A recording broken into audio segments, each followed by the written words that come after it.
हिंदी व्याकरण की एक महत्वपूर्ण अध्याय है ध्वनियाँ, वर्ण और उसके उच्चारण स्थान। ध्वनियाँ वर्ण किसे कहते हैं? जिसके खंड या टुकड़े नहीं किए जा सकते, जैसे अ, क, ग, च इत्यादि के खंड या टुकड़े नहीं किए जा सकते। और इसमें उच्चारण स्थानों को समझिए।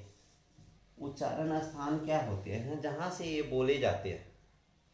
जैसे अ कहाँ से बोले जाते हैं, क कहाँ से बोले जाते हैं, इसकी जानकारी आप होनी चाहिए, आप लोगों को होनी चाहिए। तो समझिए, इसमें सबसे महत्वपूर्ण है कि आप कंठ लिखेंगे। इसे बारी बारी से लिख ले। कंठ, तालु, मुद्रा, दंत और ओष्ठ। अगर इसे पांचों को एक बारी बारी से लिख लिए तो आप पे सहूलियत होगी कि इसके सामने, कंठ के सामने क वर्ग लिखें, तालु के सामने च वर्ग लिखें, मुद्रा के सामने ट वर्ग लिखे, दंत के सामने त वर्ग लिखे, ओष्ठ के सामने प वर्ग लिखे। क वर्ग से अर्थ हुआ कि क ख ग घ अंग, इसमें पांचों शब्द आते हैं। च वर्ग का अर्थ हुआ च छ ज झ ञ, ट वर्ग का ट ठ ड ढ रा। यानी आप समझ गए होंगे क वर्ग किसे कहते हैं, च वर्ग किसे कहते हैं। तो कंठ, तालु, मुद्रा, दंत और ओष्ठ, इस पर ज्यादा ध्यान दे, बारी बारी से लिख ले। अब स्वर कहाँ कहाँ से बोले जाते हैं? स्वर जानते हैं, जो अपनी सहायता से खुद बोला जाता है उसे क्या कहते हैं? स्वर। तो स्वर में ये सभी वर्ण आते हैं। तो अ आ कंठ से बोले जाएंगे। अ आ कहाँ से बोले जाएंगे? कंठ से। हर्षी दीर्घी बोले जाएंगे तालु से। री और री बोले जाएंगे मुद्रा से। ठीक है। लरी बोले जाएंगे दंत से। और ऊह, हर्षु और दुर्घु बोले जाएंगे ओष्ठ से। तो आपने समझ गया कि स्वर की उच्चारण स्थान क्या है।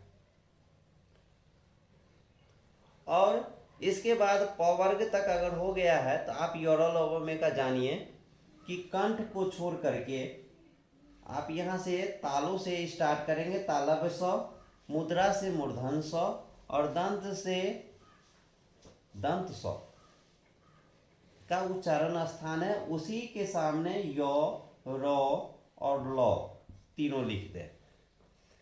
अब है कुछ शब्द ऐसे होते हैं जो दो उच्चारण स्थानों से उसकी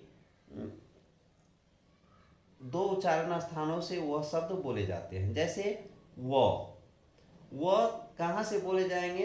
दांत और ओष्ठ, इसीलिए इसे दंतोष्ठ कहा जाता है। तो कुछ स्वर भी है जो दो उच्चारण स्थानों से बोला जाता है। ए और आई कंठ और तालु से बोले जाएंगे, ए और आई। कंठ और ओष्ठ से बोले जाएंगे ओ और औ। कंठ और तालु से ए और आई, कंठ और ओष्ठ से ओ और औ, दंत और ओष्ठ से व, इसीलिए इसे दंतोष्ठ कहा जाता है। कंपटीशन में भी ये शब्द पूछे जाते हैं। कंपटीशन में भी शब्दों के उच्चारण स्थानों को दिया जाता है, क्वेश्चन जो बनाए जाते हैं। अब कुछ शब्द ऐसे होते हैं जो मुख नासिका से बोले जाते हैं। मुख नासिका, इसमें अंग, या, अड़ा, नौ और मौ, ये शब्द जो है मुख नासिका से बोले जाते हैं। एक है नासिका से बोले जाने वाले शब्द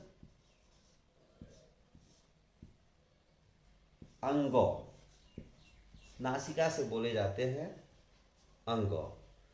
इस तरह आपने सभी वर्णों का उच्चारण स्थान जान लिया। और अगर एक बार में न समझे हों तो एक बार कॉपी पर भी लिख लें, और अगर समझ गए हों तो अपने दोस्तों में भी ज़रूर शेयर कर दें, और इसे लाइक शेयर अवश्य करें।